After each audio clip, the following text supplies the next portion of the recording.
You're listening to the Race to Racer podcast presented by Race 92. Race 92 is a vintage-inspired racing apparel brand specializing in celebrating vintage race culture and adapting to motorsports today. Check out race92.com to see the many different merchandising options we offer. I'm Aaron Mackey, your co-host. The other co-host you may have seen walking out of Great Clubs with a big old smile on his face. You've probably seen him at a dirt track. He is Scott Bowie. Hey, Scott, what's going on? What is up, Aaron? How are you, bud? Doing great. We just filmed another great episode that'll be coming out in a few weeks. Definitely excited about that one. Yeah, I agree, man. I was so happy to get back in touch with this person, and it's been years and years and years since I really talked to him. Uh, it's just so nice, when you get to reminisce with people,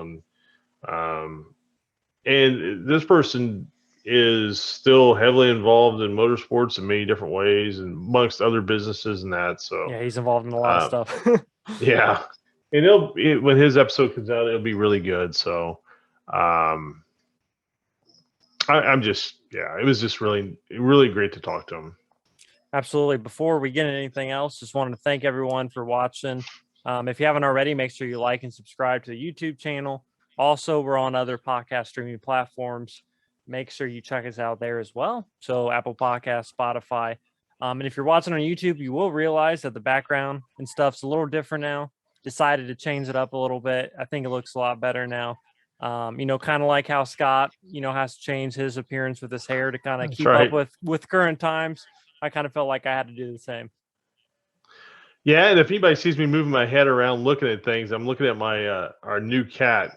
I'm just making sure he's not getting anything he shouldn't be getting into. How long have you had him now? We've had him 5 days. Oh. Just for 5 days. He's I'll introduce him to the show. I was going to do it tonight, but he was crying so much. Nobody wants to hear a crying cat. So he's now just walking around exploring the room that I'm in. So, but he'll come on hopefully next week or something.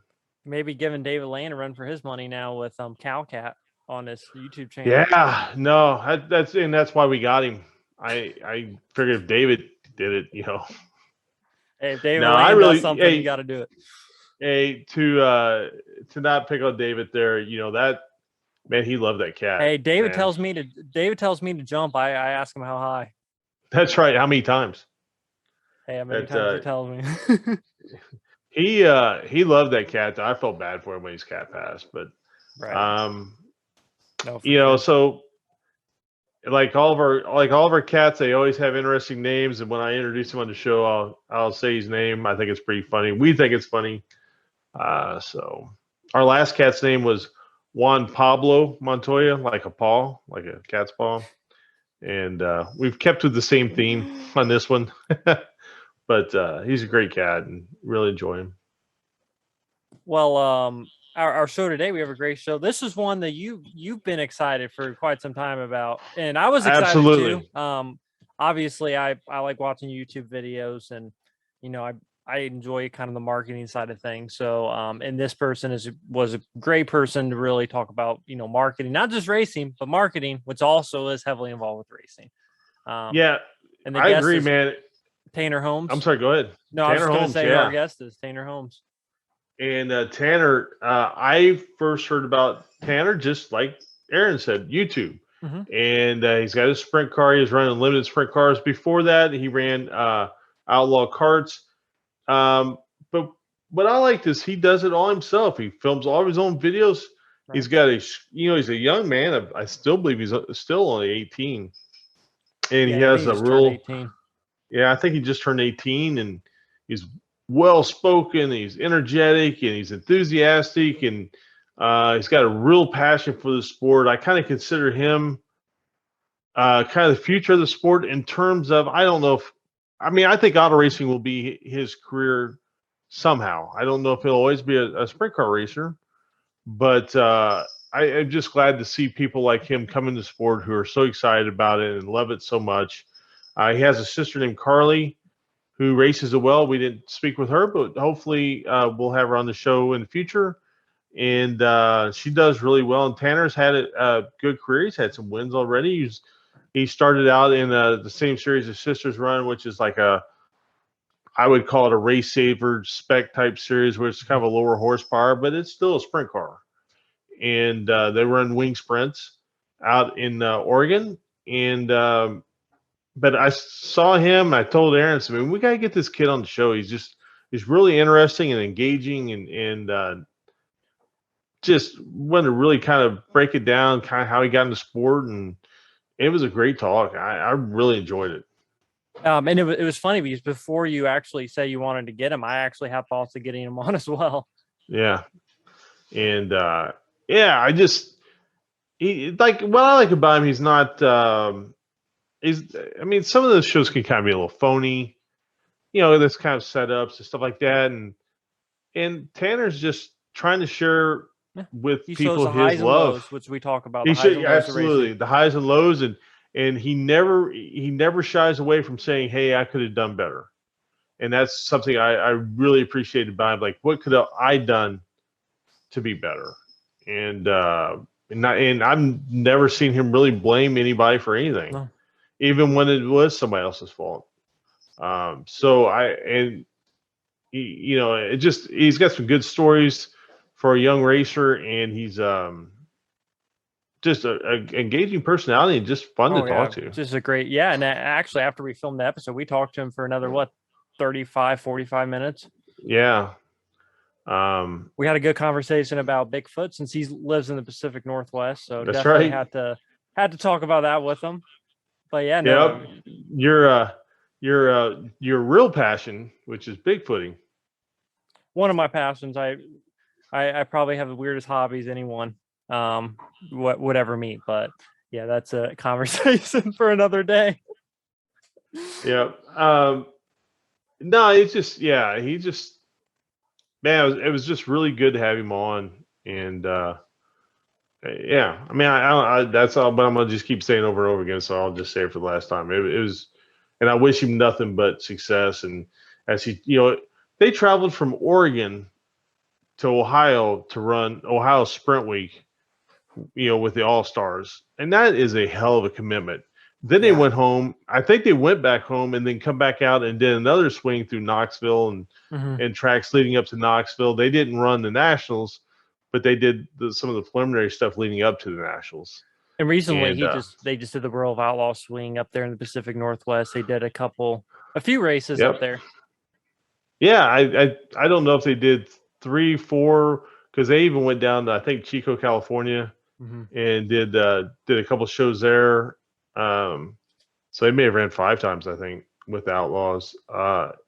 So again, man, just like I said, I like seeing young guys and girls who come to the sport with the passion that he has, and if they can bring that, the sport will be good long after I'm gone, and that's what I like to see. Absolutely. Yeah, no, the passion. And then when we see motorsports today, I mean, the YouTube front has really taken off. I mean, you look at the most popular people in racing today, and I mean, a lot of them, part of that has to do with YouTube. And Haley Deegan, who I think you could easily say probably is the most famous woman in racing in the United States, or one of them. Right now, for sure. Right now. And YouTube I'm not, and I mean, you rate top 10, she's in the top 10, most of all time. Right. Oh yeah, and, probably. I think, and if somebody knows better, correct me because I don't have show notes. I think last year she was one of the top social media interactions, like engagements for NASCAR, including the Cup Series. There was a study, and she had like the most sponsorship worth, I think, of any woman in sports or something. Like something I didn't know crazy. that. Yeah, I didn't realize that. She was on there with like Venus Williams and stuff, and I was just like, whoa. Yeah, so and they are really, really good at what they do with their media side. I mean, they are excellent at providing content, and hats off to them. And I think it's a blueprint for people like Tanner and his sister Carly if she continues to want to race, and you can supplement your incomes in several different areas, and it's just what you got to do these days. It's funny you're talking about show notes. Yeah, we don't need show notes, that's for sure. And me and my dad had a good conversation about this other day. He's like, "Man, Scott could talk about anything. You could look at the sky and say, 'Hey, Scott, talk about that cloud for 30 minutes,' and you'd be able to talk about the cloud for 30 minutes." Well, what I don't like is I don't like to mislead people. So if I ever say anything to mislead somebody, I do apologize. But I hate that. Like, we recently did a show, though actually we did have show notes because of the person's time. Not that these other people's time isn't valuable, but it's an older person, and it was just he just didn't have a lot of time. And you almost feel like I can't believe we're talking to this person, or we're not, right. We're not doing a Netflix documentary, and we're talking to this person. So right. It's kind of surreal, but yeah. so through that, I mean, we did stuff for that to help the speed to show up. But the way we did it, we organized it and let it flow. And that's one thing I like about our format. It's just a free form conversation. It can take a lot of turns. And by doing that, I mean, I'm not a super skilled interviewer. So there are stories I miss, like I should dig deeper or whatever. Sure. But at the end of the day, I just like to give people opportunity to tell their stories. And kind of whatever leads out of that organically is what I enjoy. If I have to say, I'm not like, we knew about Ryan Hunter-Reay probably losing his job or leaving his job. Maybe he left his job, whatever you want to put it.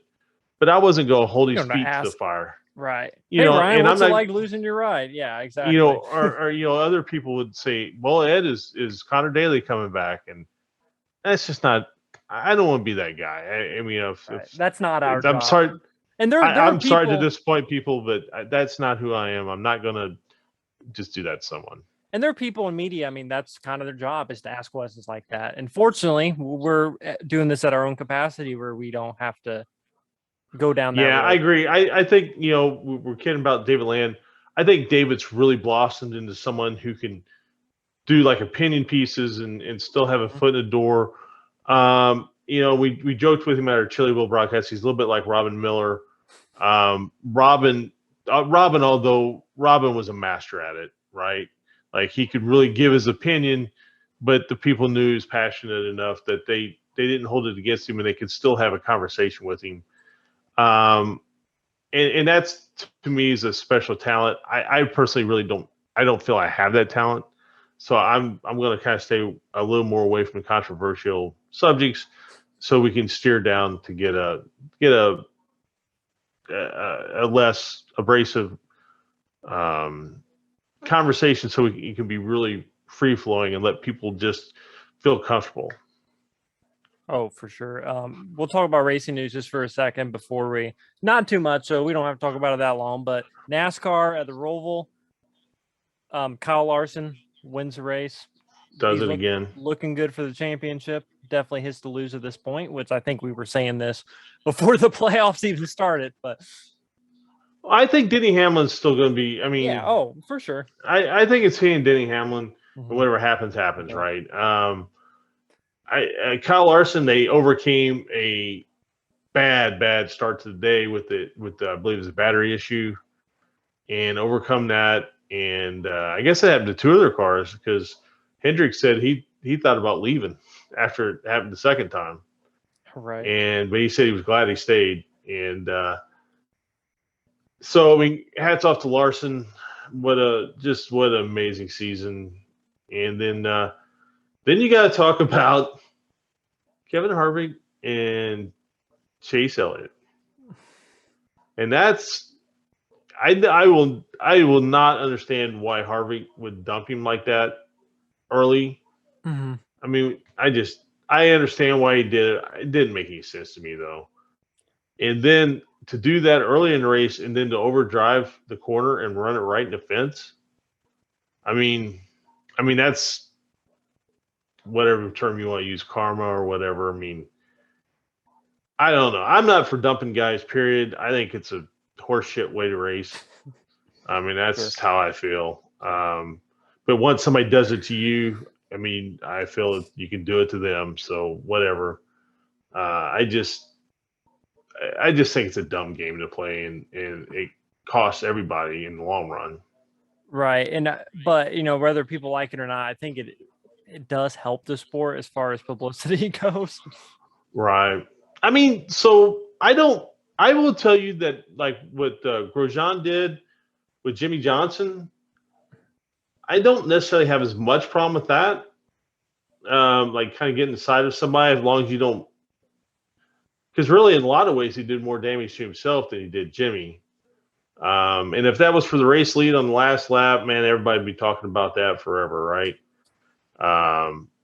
So I'm talking out maybe both sides of my mouth, but I think there's a way to do it and there's a way not to do it. I don't think everybody in NASCAR is like, well, you don't dump somebody early in the race. Well, if you're going to dump them at the end of the race, why not dump them at the beginning of the race? I mean, to me, what lap? It don't matter to me what lap. Might as well dump them on lap 1 versus lap 499, right? Why not? But like I said, like Grosjean got into Jimmy, and that was kind of like I said at the time, like a dirt track move, using the Nerf bar and kind of moving the guy out of the way. IndyCar's pretty frowned upon, which I understand why, but I don't know. It's just a thing. But like you said, it's good for NASCAR. People buy T-shirts. People take sides. People love drama, right? I mean, that's why these shows like The Bachelor and Bachelorette come back year after year, because people love having some sort of drama in their lives. And that's why David Land has Cowcat. And as you've seen the T-shirt with Cowcat, which is sold by Race 92, by the way, race92.com. Right, that's right. You get your T-shirt. But the T-shirt is a Cowcat's sitting next to a bowl of popcorn. Yeah, because of drama. He's going to watch the drama. He's here for the drama. I don't know. I guess it works in some forms of racing and not in others. And speaking of Jimmy and Grosjean, they had their rookie orientation test last week, and actually it rained towards the end of it. But I think they did 2 out of the 3, right? So I think, did one of them complete and the other one 2 out of 3, or did they both do 2 out of 3? I thought one of them completed. But Jimmy, there's a picture of Jimmy on his plane, and he had the trophy. And it said, so maybe he did pass. I don't know. I mean, he's going to pass, obviously, but they just have one of them, at least one of them has at least one stage left. Yeah, I did see that. And that was pretty anticipated. It's a shame the rain come, because if it was a nice day, I think you would have had a pretty big crowd out there to watch that. And I think you probably had a pretty decent crowd as it was. For people who don't live in Indy, these open test days and that, especially in the spring, man, I mean, when the weather's right, man, you get great crowds out there just to watch the cars, sit on the mound and watch the cars go around test days. I will say the last time I went to a test day, I was told I had to stand inside of a spray painted circle. Yeah. I haven't been back there since, but that was different times. Different times. It was really recent, but a whole different world, right? Absolutely. Good to, see racing come back to normal. Yeah. For now. Hopefully it stays this way, but let's see. Now. So the only other thing I think of is Formula One Turkish Grand Prix. Vladimir Bottas, I'm probably not saying his name right, won the race. And then it was a Red Bull second and third. So it was Verstappen. Yeah, I'm not sure.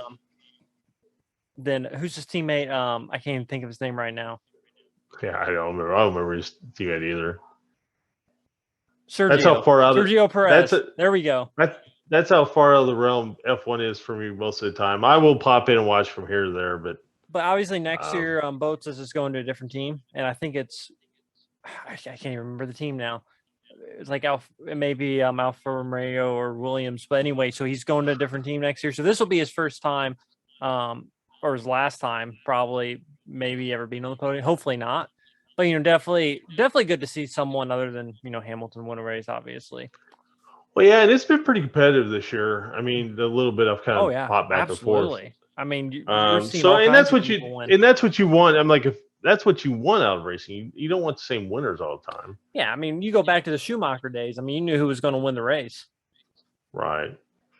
And speaking of F1, I'll probably watch a little more in 2022, 23, whenever that. If Michael Andretti puts this deal together to buy this team, which it looks like he's got the financing, and it's something like a $400 million stake for 80% of the team or something like that. And that's going to be really interesting. And then there are going to be some IndyCar fans, I think, highly disappointed with it, because I think one of the shining stars of the sport will be going overseas for a while. And Colton Herta, I mean, absolutely. all the rumors have it that this is kind of for Colton Herta. Whether it's true or not, I have no idea. But you hate to see it on one level, but you do want to see American Yeah, get and an F1 I and think rough that's it up been a his little bit. dream. I think that's been one of his dreams since he was a little kid, was to race in Yeah. Formula One. So you can't blame him. If you have the No, absolutely opportunity. not. I mean, it's the money's insane, the lifestyle's insane.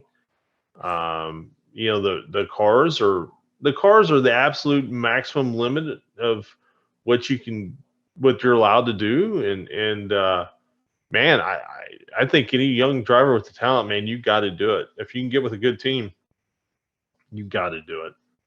So if that all comes together, I'm sure I'll be watching a lot more racing, F1 racing. But I don't know. I mean, it's just been hit or miss for me for the last few years, and I try to watch it, and about 20 laps into it, I'm like, oh, okay, I've seen this before.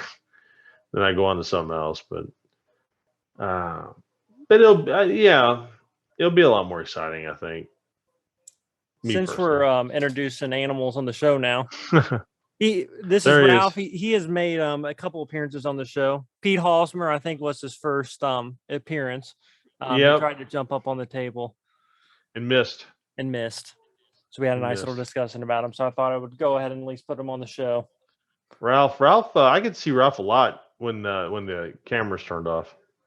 Ralph likes to hang around. Ralph's around a lot. But anything else? Yeah, man. USAC to IndyCar news, but it's not how people think. Levi Jones, I said IndyCar, but Levi Jones is moving away from his current position at USAC to be kind of, I wouldn't say the head. I wouldn't necessarily call him the head of Indy Lights, but he's right in the top of the management group of Indy Lights, which means that he was a Penske hire, because Penske owns Indy Lights now. And man, good for that guy. I've seen Levi numerous nights, after his racing career, and he started working for USAC, and he's on the four-wheeler or the ATV or UTV, and anytime there's a crash, he's there. Anytime there's decision has to be made, he's there. He's running up and down the road, and they a lot of times they have to travel overnight from one race to another race to another race to another race, and I think that there was probably something there, and especially in working with USAC and the Speedway for the BC 39 and getting the track, because USAC kind of runs that track. Mm-hmm. So I'm sure that had a lot to do with it. And I think Roger you could kind of tell from the interviews and stuff they did with him, he was way more impressed with it than I think he thought he would be, because he was so joyous over the event. And I would say that went a long way for Levi.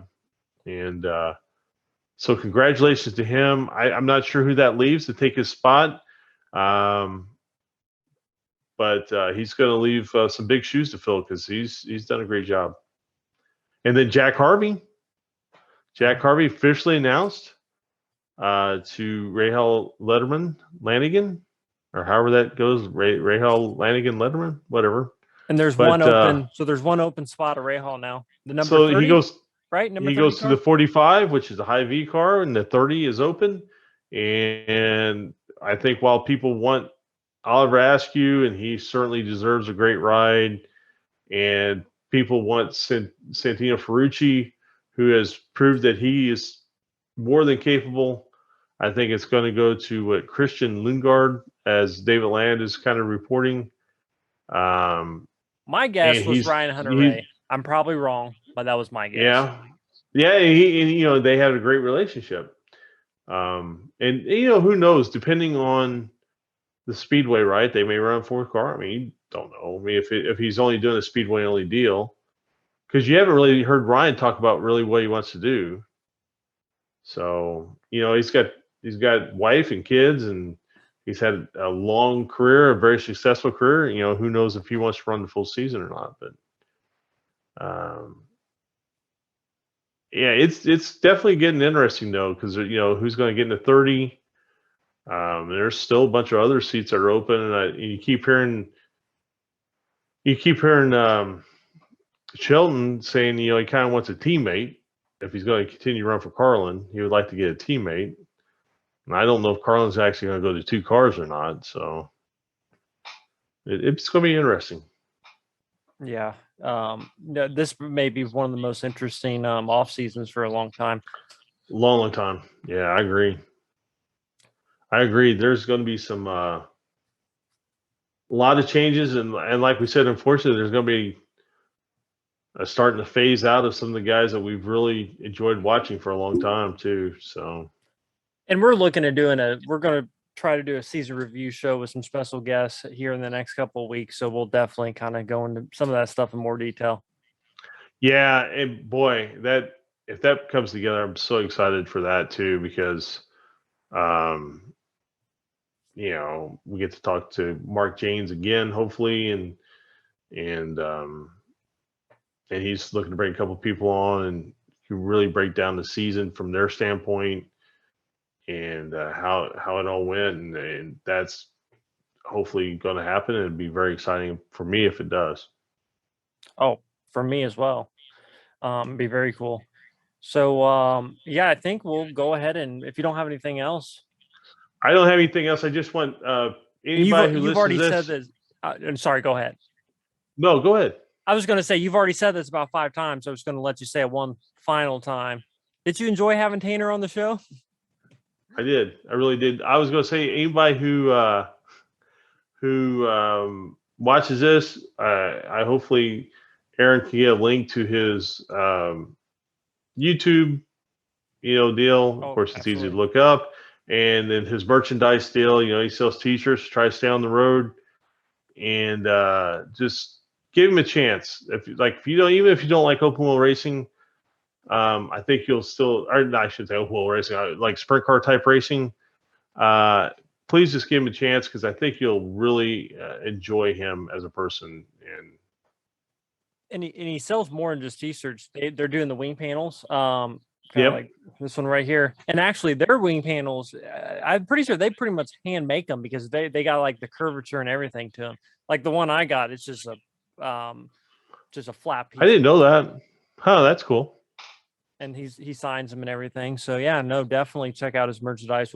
I'll link all that in the description along with his YouTube channel. Yeah, he's so good with the fans too, because almost every race he has little kids who want to be on the show, that's seen his videos and they want to be in the video, and he always tries to give them a moment to do it. So, just building those bridges for the future, man. Yeah, and I think really in dirt racing, I mean, any of those drivers know, I mean, they do it for the fans. So, you got to be nice to the fans. That's really with motorsports in general. And we could have a 2-hour episode talking about that alone.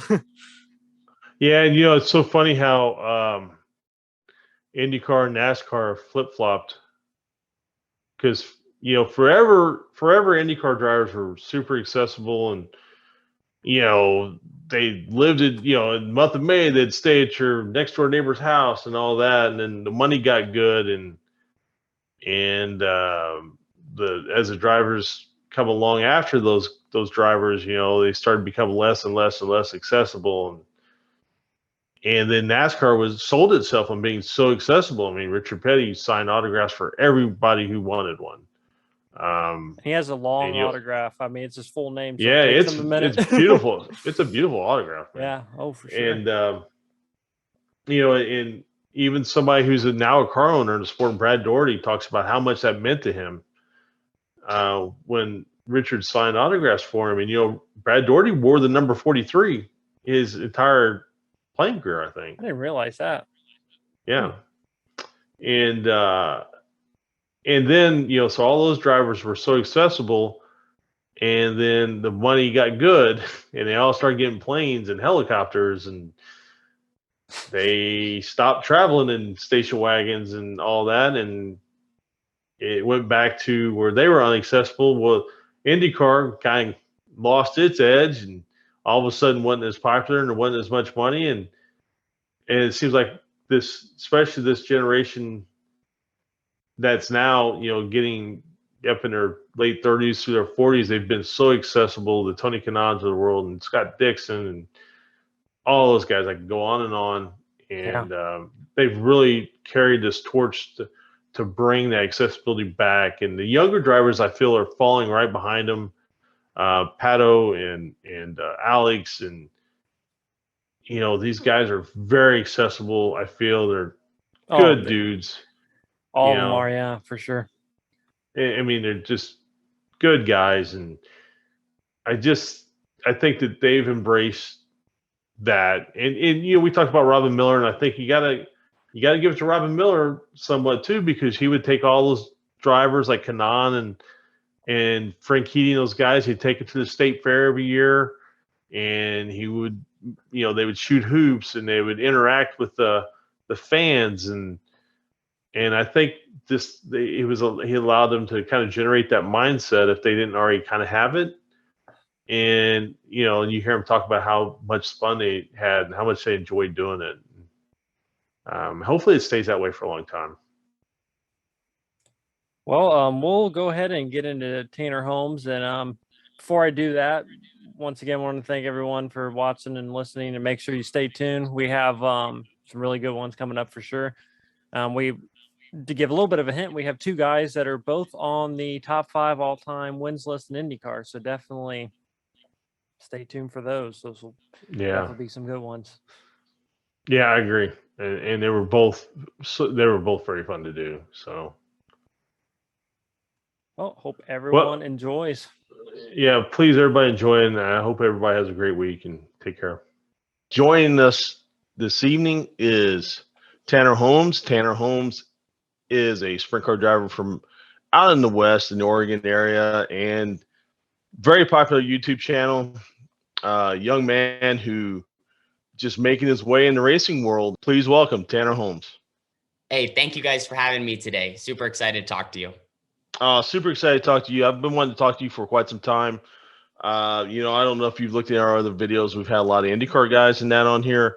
But you are definitely someone that I've wanted to talk to for quite some time, just because I have that same kind of background as you do, as far as in the open world. I've been in open world racing my entire life.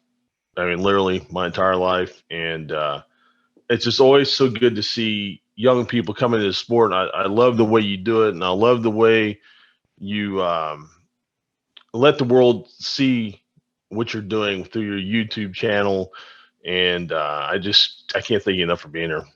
Absolutely. Yeah, it's really fun what we get to do. Racing is it's an incredible sport, and there's so much that goes on. And I think that's like one thing that, kind of, as you mentioned, like with a lot of the social media stuff, it's just things kind of get missed. So it is fun that we get to, post a lot of stuff and give viewers an insight and, kind of bring them into what our race team does on a weekly basis, not only at the track, but also, in the week where most of the work really takes place.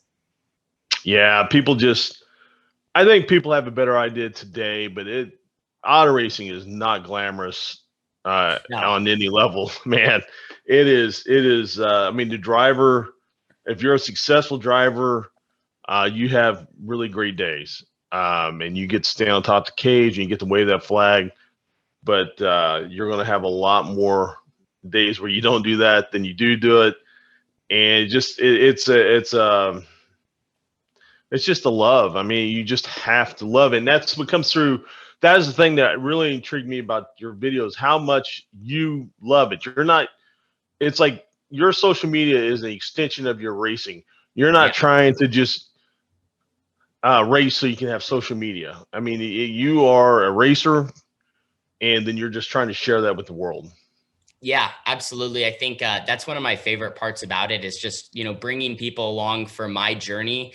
I'm not going to lie. I'm so blessed to be able to do what I do. And I'm definitely in a, I guess a category of people that, I've been able to get those opportunities. A lot of people don't get the chance to race. But yeah, I have parents that support me, and we kind of, as a family, we put everything into our racing between myself and my younger sister. And so I think that was kind of, part of why, since I do have this opportunity, and then also a combination of, loving social media and kind of, with my age bracket, that's kind of what's so popular nowadays. Right. All these things are popping off, and people are, sharing their unique sports or their unique talents. And so I just figured, what, I've always wanted to do that, and I wanted to do some sort of social media, and I wanted to get into it. And I thought, what, we do this racing thing, why not give it a try? So it's so cool to be able to reach out to new audiences and get more people excited in the sport, because the only way to kind of grow it is to do that and reach out to a new group of people. Yeah, and for anybody who hasn't watched Tanner's videos yet, he and his sister have a great relationship. I mean, from the surface, there's absolutely no jealousy. You are her number one fan. She is your number one fan. And I think, me personally, in a sport that can really create kind of division between family members if they both race, I think that's a really great thing to see. Now, I haven't seen you guys race together on the track yet. Yeah. I think you have in the Outlaw Karts. Yeah. But I mean, even at that, I mean, whatever happens on the racetrack is the racetrack, and I think that is just such a great thing to see personally, and kind of take us through the journey. I mean, did you have any type of racing background in your family?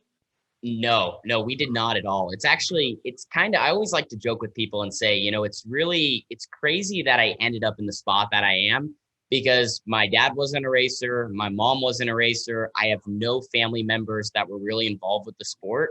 Like, the most knowledge my parents had about auto racing at all was my dad went to a couple of NASCAR races growing up, because we're from the West Coast. So they have Sonoma, the road course, about 6 hours south. So they would kind of do a road trip maybe in the 90s, and he would go there a couple of times. And then my mom also grew up in California, where there's some dirt track racing. And she maybe went to the races a couple times on a Friday night or a Saturday night with friends, but not with the intent of really being involved with the sport, more like of being at an event and just having fun. So I got started in 2009, actually. My dad, we have a family business, and he had a couple of buddies that he was doing some work with. And one of the customers that he was dealing with actually had a go-kart, and somehow in all the work and whatnot, it got traded across our way, because my dad's friend convinced him, like, hey, maybe you should, get your son involved with racing, because we had a local track about 20 minutes away from my house. And my dad's friend, his name was Bob. He's really the one I probably owe it all to, because he's the one that convinced my dad and got him to get that go-kart, because, when we first started, it didn't really go great. I obviously wasn't really on the gas. It took me a long time to get up to speed. I mean, I was 5 years old. What do you really expect out of a young kid? It obviously takes time. So my dad was ready to throw in the towel after about a season of just racing locally, because I was, getting lapped. I wasn't up to speed, but finally I won a race after a season or two. And from there, we just started progressing more and more and traveling to new tracks. Being from Southern Oregon, we have a lot of outlaw kart racing, which isn't the most popular form of probably getting started for dirt track stuff, but that's what's really popular out here in Oregon and California. So we started Racing Outlaw Karts, which they have a crazy power to weight ratio. You have a lot of speed, and they teach you, how to race it, fast pace, and where things are happening very quickly. So I just got started in the Outlaw Karts and just kind of worked my way up, and we traveled more and more, and got some opportunities, and then eventually got into sprint car racing. And from there, we've just always worked on building our own program. Obviously, there's a chance to race with other people, and I've got to do that here and there. But really, we've always just done things as a family, and that all started back in 2009. And every year since, it just seems like we're racing a little bit more. Well, this year seems like you're racing a lot of bit more. Yes. Oh, we've been running a ton in 2021, and I think part of that is just because last year we got to run a handful of shows, but the whole pandemic thing definitely affected a lot, and we didn't even get to really start racing until I think June it was. And part of another blessing that we have out here is, since we do run the Outlaw Karts, those race in the winter time, so we don't ever really slow down. We have some slower months, but because of some of the opportunities we have with a couple of the teams actually in Outlaw Karts, I have a team that takes care of a car for me, and just whenever I'm available, I can go down there and race if I want to, and not have a lot of worries. So that's super nice. But yeah, pretty much every month of the season, every month of the year, we'll be at some racetrack somewhere, and we document every single night we're there. What is the I'm not super familiar with the Outlaw Karts. Obviously I've seen the videos, but like how what's the top speed of those? So at the larger racetracks we go to, we're probably going about 70 miles an hour in qualifying. That's usually at the highest speeds of the night, because in dirt track racing, the tracks usually slow down. But it has the same power to weight ratio as a 410 sprint car, which is another dirt track car. But it definitely, you can feel it, and part of it's just because of how low to the ground you are. So I mean, you're an inch off the surface of the track, and you get going, and then throughout the night, the track will definitely slow down. But we have places that range from like a 1/10 mile to like a 1/8, and so obviously very, very small places, and a lot of them are narrow, and you don't get up to that 70 mile an hour range, maybe 30 to 40 to 50.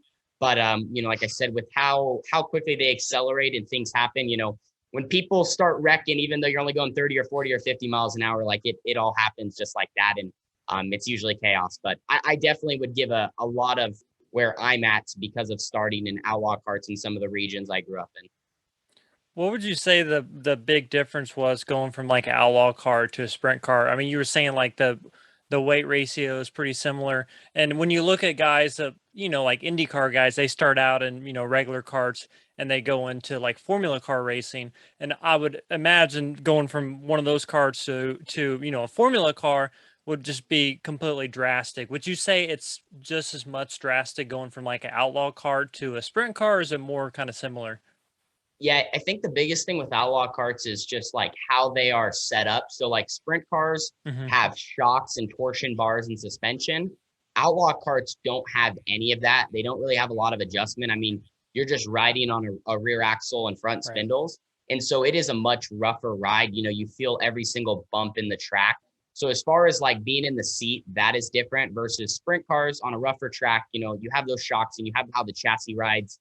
But as far as driving it, they definitely race differently. Racing an Outlaw car or racing anything helps, in my opinion, for other forms of racing, other classes, even transitioning maybe over from dirt to asphalt and stuff like that. But definitely how you would race an Outlaw kart is 100% different than how would you race a sprint car.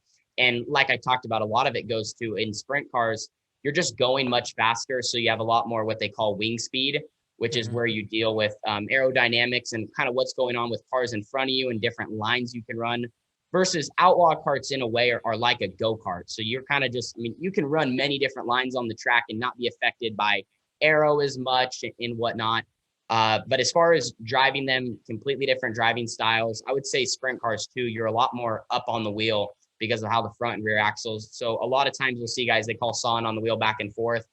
Versus Outlaw karts, if you watch the hands in the cockpit, it's actually more of just keeping the car straight, and you don't want to twitch as much. So they're both a lot of fun, and I like to run our sprint car stuff in the summertime, and the Outlaw car stuff is like I said, more in the winter when we can race indoors and have no issues with weather and rainouts and stuff like that. So Outlaw karts, so you said that you race those indoors. So is it just like indoor racetracks, or do they actually like convert, like, I don't know, like a basketball stadium or something into a car racing? They've done that before. Those events are a little bit more rare. So back in 2015, they actually I don't remember what it was called, but like where the Indiana Pacers play, they Oh actually yeah, I went there. Yeah, they converted I went the to that whole race. thing. Yeah, okay, it was called the Indy Invitational. Yep. I think it was, and so they converted that whole thing, but that's more rare. Most of our stuff is all like we have our outdoor tracks, and then all of our indoor stuff, which out here on the West Coast is usually at like a fairgrounds facility, and maybe the same buildings they would use for like a rodeo or cow show or whatever. We have to compete with those guys, and what happens is like maybe one weekend they have that facility, and then the next weekend we have to come in, build the track, or the crew builds the track, and the organizations and stuff like that. So all of our indoor tracks, you can imagine, are much smaller than our outdoor facilities, but usually it's an all-in-one. The grandstands are indoors, everything, and there, like I said, no issues of weather or rainouts or anything because you're indoors. So that's a nice luxury, especially in the wintertime when the weather is not as good. But it would be cool to see more shows like they had in 2015. We talked about in Indiana, because that brings in a much larger crowd. Oh yeah. But but it is tough because they have to do so much to build a track and modify it. Right. And I remember the ventilation, and I know, and I'm sure you can speak on this, Scott, because I'm sure you went to those races. They used to do sprint car races at, I think, RCA Dome or the Hoosier Dome. And Well, they did one. My They dad did was one telling sprint me car race. They did the one sprint car race. ventilation was terrible. Yeah, they did a bunch of midget races there. And it was really bad because you couldn't open doors because it was a dome, and Right. so you had to let the air exchange system, because you can't open both doors on the dome or it collapses. But I never thought of that before.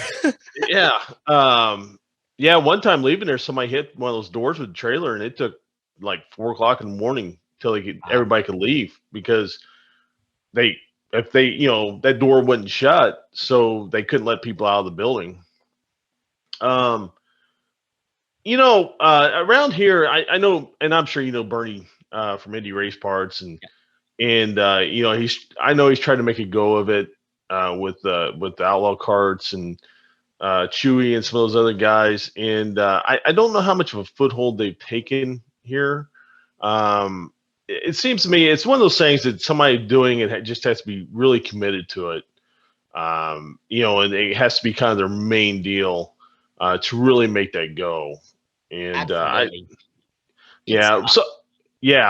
absolutely, yeah. I mean, as far as like, how much do you have your finger in? Do you have any, finger in the promotional side of the business, or is it just all just racer right now when it comes to Outlaw Karts?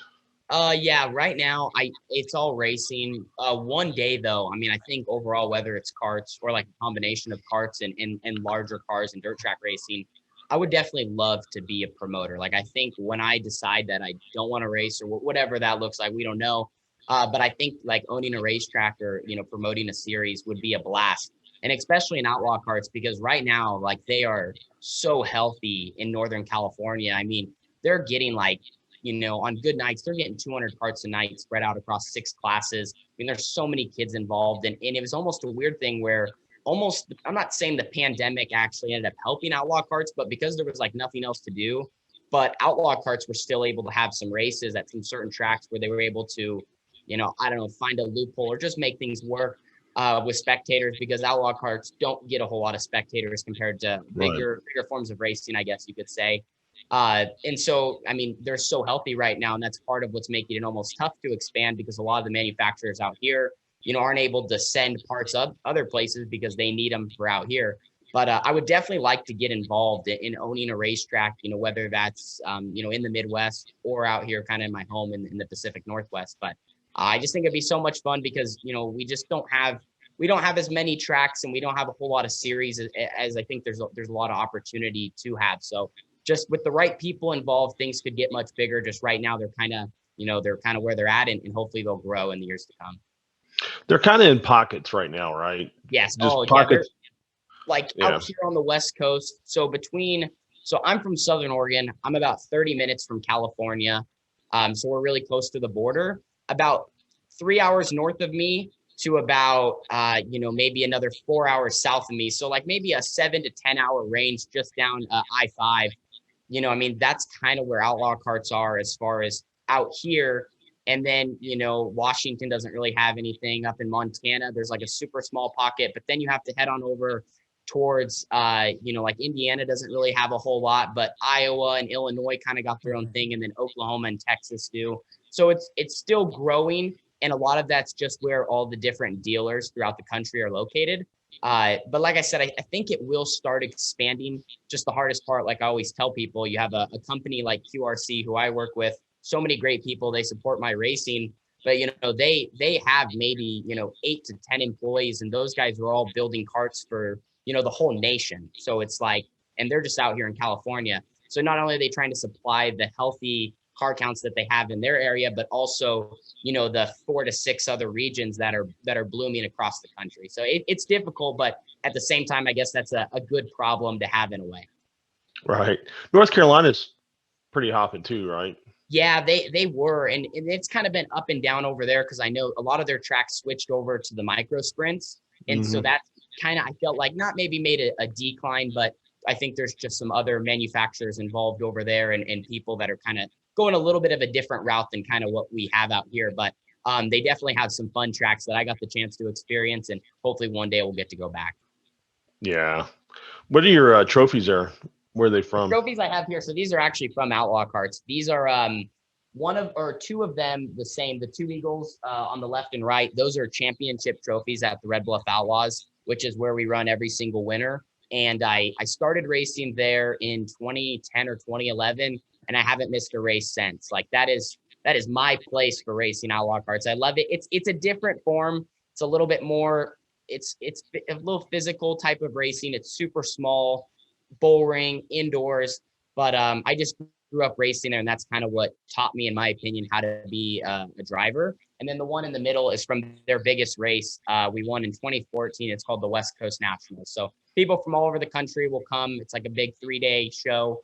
But Red Bluff's unique in its own way, and some people like it, some people don't. It's just like any other track. But this winter, for example, they'll have 12 points races, and I'm sure we'll have about 200 carts every single night, and in about 40 to 50 in my division. So it's a blast. Yeah.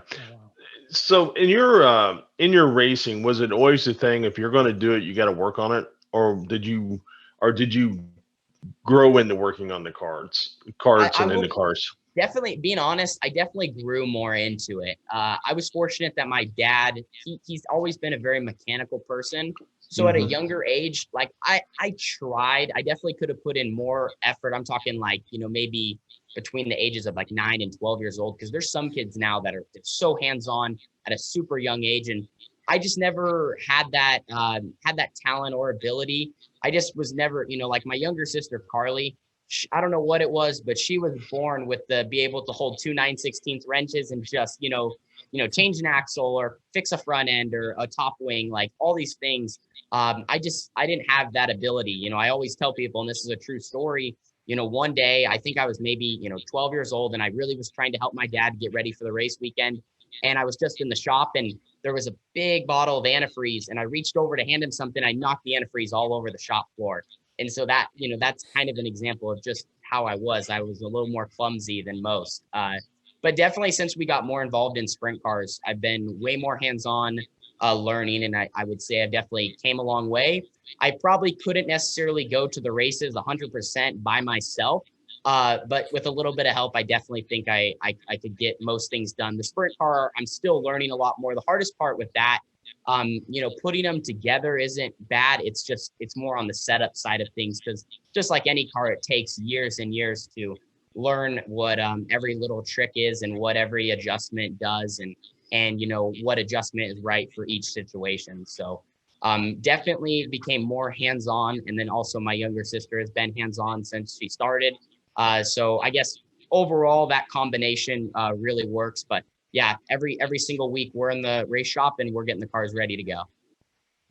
Well, a word of advice to you: get to know your tire suppliers very well. Yes. And learn everything you can about those tires, because people think, oh, they're just tires. I agree. Those things change all the time. Yeah. And what you got at the beginning of the year isn't what you get in the middle of the year, isn't what you're getting at the end of the year. And especially this year, right? I mean, because of the tire shortages. And how were you guys able to manage that? through that, especially through that swing from Ohio out to the plains and then, back home? So we've actually been super lucky that when we were able to go out to the Midwest, that's when we stocked up on tires. So I don't know the reasoning or the politics or whatever it is behind it, but for some reason, like they are not sending tires out here to the West Coast. So it's been bad, especially because the hardest part is, and like I said, there's so many reasons behind it or whatever, but like for example, some of the tracks we've been running close by, they're still sticking to a very similar tire rule. They haven't so on the 410, we run a certain tire. It's called an H tire. So that's what they run. And it's a different compound and everything than what we run in the 360s or our limited /305s kind of. So we had a bunch of leftover tires from that we brought home after Ohio, because we were hoping to run them all locally because they were going to supposedly hopefully open up the tire rule, but things didn't. And so we kind of just, we're super limited to what we have. But for the most part, regardless if there was a shortage or not, we still get all the use possible. We don't just run a tire for a hot lap session, throw it away type thing. We always flip them so we can get, more use. And we just, all the tires, for example, when we run the 360, since you can run the same tires on the 360 and the limited, if the tire doesn't seem very good for a 360, because you need to try to really put good stuff on. If one's not looking good, you need to dismount it and get rid of it. But a tire like that maybe isn't necessarily suitable for a 360, we could run on the limited with Carly or myself, where it doesn't matter as much. So we just, regardless if there was a shortage or not, we would manage our situation. But the 2 times we've been out to the Midwest, we would stock up on right rears and left rears that were not available here. So I guess, that was an advantage for us because we could get tires that no one else could out here, where they're stuck to, a different compound that, is close, but it's still different. Right. Yeah. I know some tire dealers that, that are local dealers, not Hoosier, obviously, but man, and they have a hard time getting tires. It's a real thing. When you run the karts, and then how receptive were your parents to going and run the sprint car? Was it something, because sprint cars are pretty daunting. I think today people kind of look at them and don't look at them the same way as somebody like myself, who, when I was a kid, they were really evil, and today they're, you got the different seats and all that. But anyway, but still, as a parent, that isn't always an easy sell. Were they easy with it, or was it something that they felt confident in your ability here? So okay, we'll take a chance on this.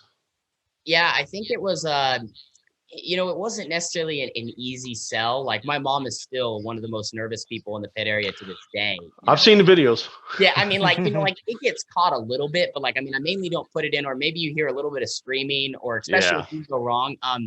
But yeah, it was tough, but I think part of it was we just kind of with all the friends we met in the younger years and maybe people that were ahead of us, we saw the routes that they took.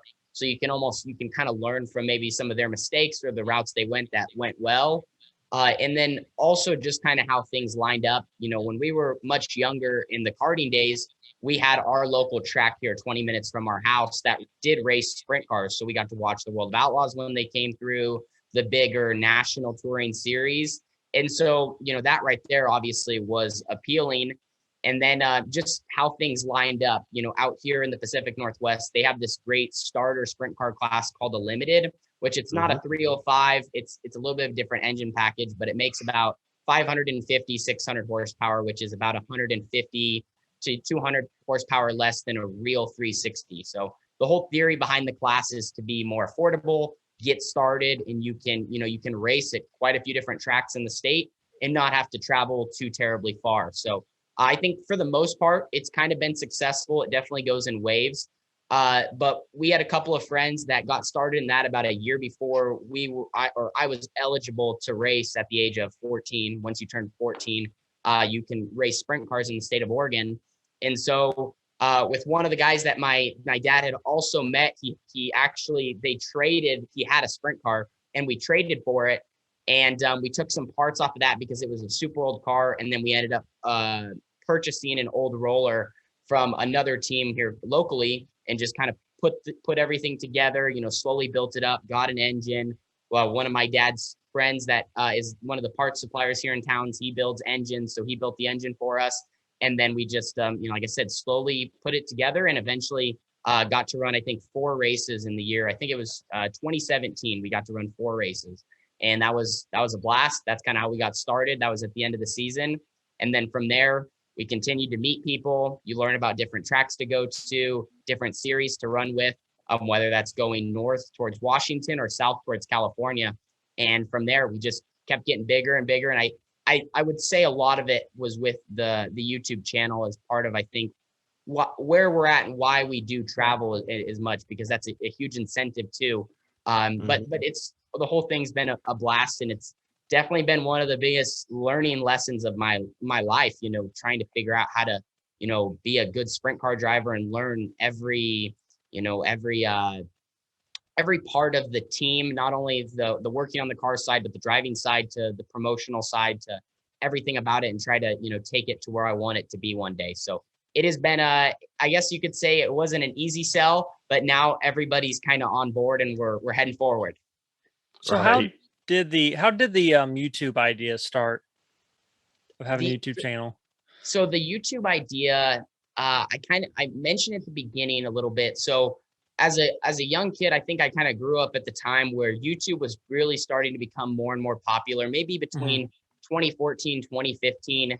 And I feel like that's when the term vlogging really started to pop up. Right. And man, I had these vloggers that I'd watch every single day, and they would do, a lot of them were actually doing different types of sports, like one of the big ones I watched was a big trampoline flipper. And I've never been interested in that stuff, but I started watching him on like, this is so cool.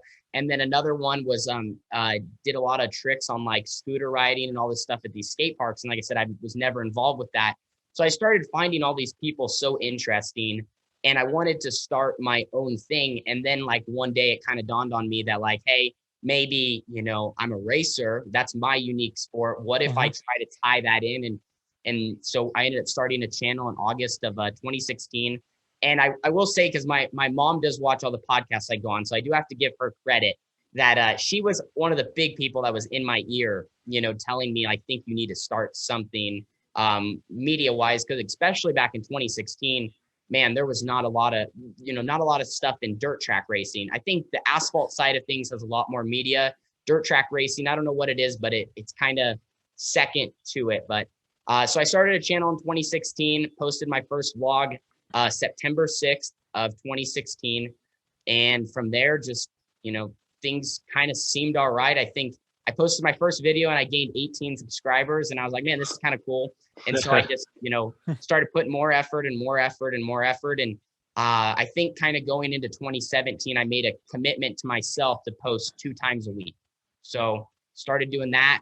And I mean, every week since then, at least 2 times a week, or, at least get a video up, and, just try new things. And don't get me wrong. I mean, probably my first 2.5, 3, heck, maybe 4, maybe within the last year, my stuff, I feel like has just gotten better and better. But, you kind of learn. And also, I think being 13 years old, I was just at that age of trying it, but, I didn't know what I was doing editing wise, making connections, anything, replying to comments. I just was posting videos and seeing what was happening. So I think it was just a really fun process, and definitely something I probably wouldn't change any of the steps that we did.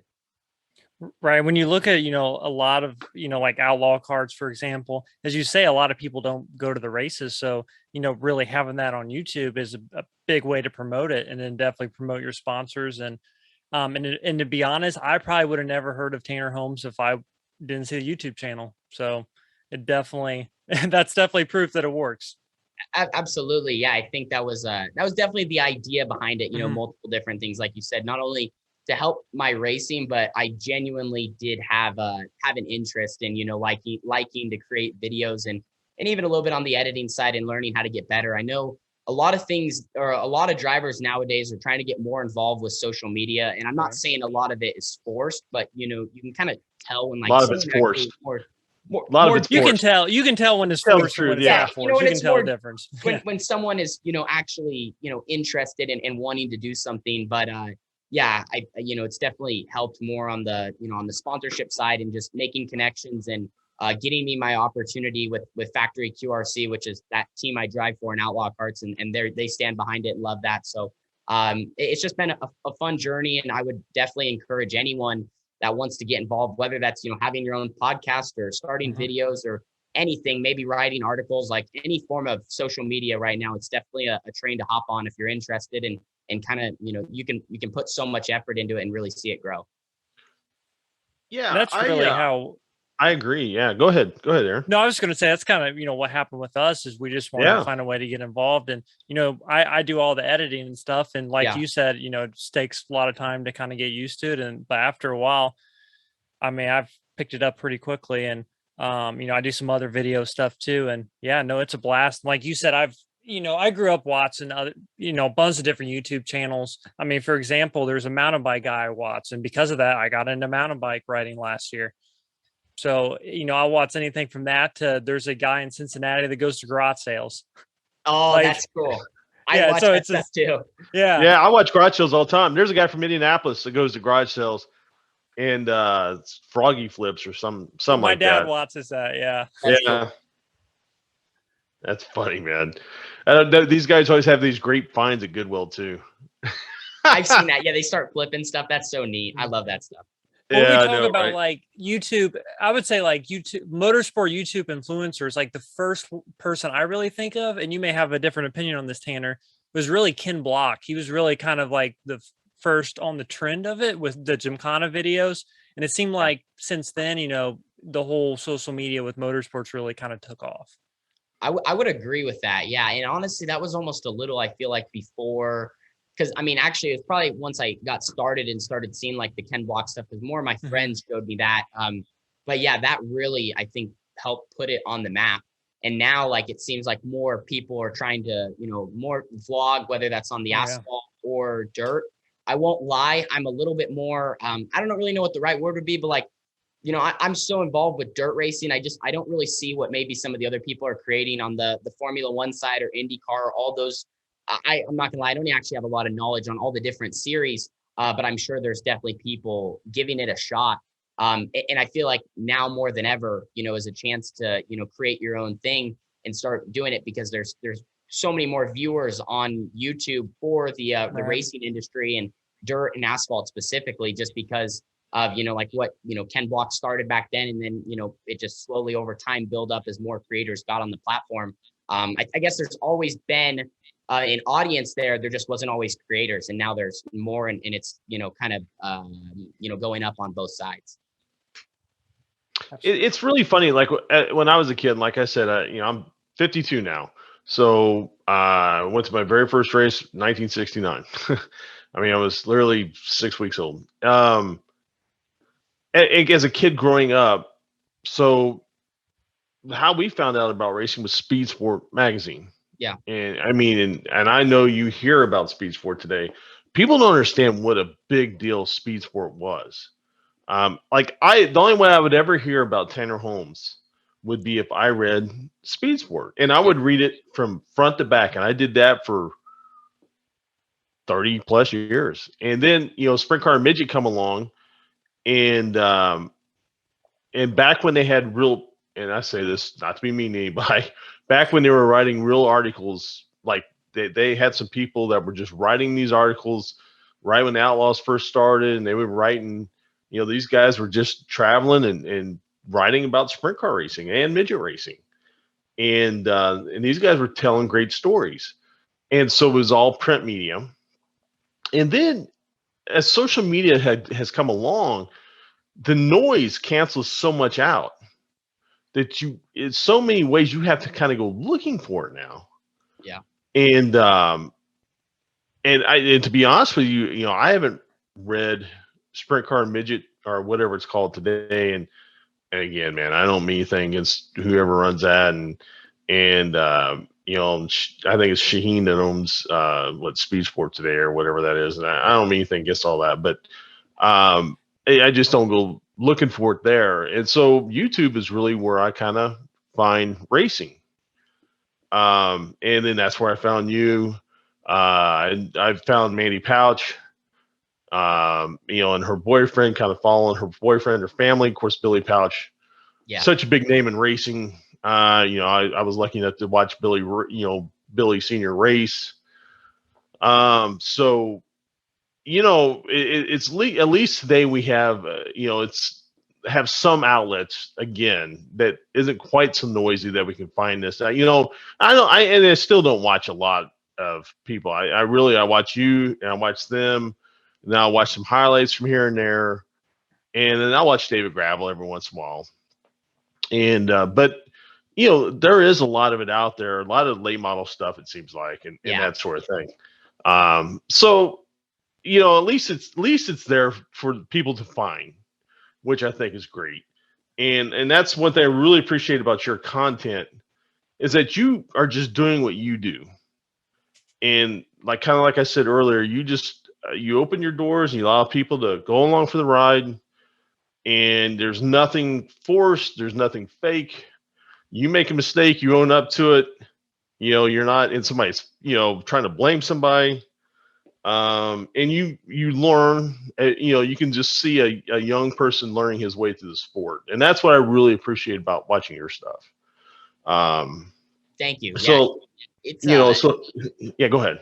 Oh, it's definitely, it's like you said, everything you said is right there. I think that's definitely been one of the crazy parts about it too, is, kind of being open to, creating the videos and letting people watch, having that audience. But I'm not going to lie, like it has been tough at certain times, especially like a lot of times things don't go right, unfortunately, in the sport of racing. And then it's like, all right, well, this wasn't good, or, why did we do this? Or why did this guy pass us? Why do we run that line? Like, it just, that happens all the time. Or, sometimes you don't get the setup on the car right. And so that's like all that stuff kind of combined. It definitely, that's another area where I've learned so much. And just, like you said, you just own up to your mistakes. Things do happen. And unfortunately, I'm not perfect, and, I'm not Kyle Larson or something crazy at the moment. But yeah, so that's definitely been a huge part of the journey. And it's been fun and a huge learning lesson for me to, allowing people to be there, and also, showing not only the highs of racing, because there is so much, glory or whatever, especially at the high levels, I guess. But as you said earlier in the show, racing is not as glamorous as it looks in many different areas. And, being a crew guy or, being a driver is awesome. But there's plenty of situations where, there's so much more into it than really, what it just looks like. That's one thing I was going to mention was, we were talking about, there's so many YouTube guys who just show the highs. And the thing with you is, as you were saying, you saw the highs and the lows. And I remember seeing, I think it was like a couple months ago, I watched Haley Deegan's videos sometimes, and she had a video on there in the thumbnail. And I always think it's funny because a thumbnail image is like, it's kind of like judging a book by its cover. You got to have I do some YouTube video stuff here and there, and I know how important like a good thumbnail image is. And, something about worst day of their life, and they're like crying in the video. And there's just so many people who just don't show the highs and lows. And that's something that's, I think is important to do. And that's definitely something that you do. And I definitely like that about your channel. Thank you. Yeah, I think it's, it's definitely important. You kind of, like, you guys know, consuming content, I consume content. You start kind of watching, you start picking up on stuff, and it's almost too good to be true. And don't get me wrong, it's really tough. It's tough to share the bad nights and like how to word things and how to share all the information, or, maybe there's something that goes wrong and you're trying to explain it so people understand, but, in all the right ways, because you say a couple things wrong and then, maybe you're making excuses or things like that happen. But yeah, there's so much that goes into racing. So I definitely think it's important. I know exactly what video you're talking about with Haley Deegan. Not only in racing, but life, just like so many things happen. And it's definitely cool, I guess. And I think it actually maybe establishes a better connection with your fans when they do see the highs and the lows. Because like one of the things I actually always say, and whether I make it in racing, if that's the term, or whatever, however far I go or I get to race, I think no matter what, it'd be cool. It's almost like, and same with other channels on YouTube that are creating similar content, like you're able to go back and see their journey from, you know, the first day that they started. And it's kind of like watching episode 1, and then you get to see 2, 3, and you can watch every episode as just kind of, you know, the real progress of their team and how they were as a driver or a spectator, whatever position they are in dirt track racing. So I think that's what's so cool about now kind of what we have with YouTube is, you know, it's not, you know, you're not have all these people with these big fancy camera crews and mics and all this stuff. It's just, you know, a lot of us just dirt track racers, people trying to, you know, create content with a camera or a phone or a GoPro or whatever. And, you know, it's so real. So it's fun. Talk a little bit about the production side of things. Like I said before, like, you know, I do some video stuff now, and there's stuff that I never really thought of before I started doing the video stuff, like how much work goes into, you know, different camera angles, like planning, like how much planning really goes, like when you go to a race, like what do you plan ahead for? Like, do you plan like to have someone on outside the track filming in a certain turn or specific camera angles, stuff like that? Yeah, so I've been pretty fortunate, you know, because it seems like I have different family members, and it seems like, all right, this is kind of your job, and this is your job, and this is so we have that. But I think next year I really want to add on a person to help me be a full-time filmer. I also have one of my friends, Bennett, who's been in the vlogs a lot. He does a ton of filming when he's with me. But the main planning, honestly, all of it's usually in my head. Some of my videos I film at home. I try to do an outline just so it goes faster, so I can go like, all right, bullet point to bullet point. But the main thing when I'm kind of shooting my racing videos, it always depending on kind of what I want to have. But for the most part, my dad always gets to the track early just because that's the type of person he is. So that actually benefits me. But we'll get to the races, you know, 3 or 4 hours early. Maybe I'll set up my camera to do a time lapse or two to get that B-roll for kind of the beginning. Maybe, you know, kind of show the scenery where we're at the racetrack.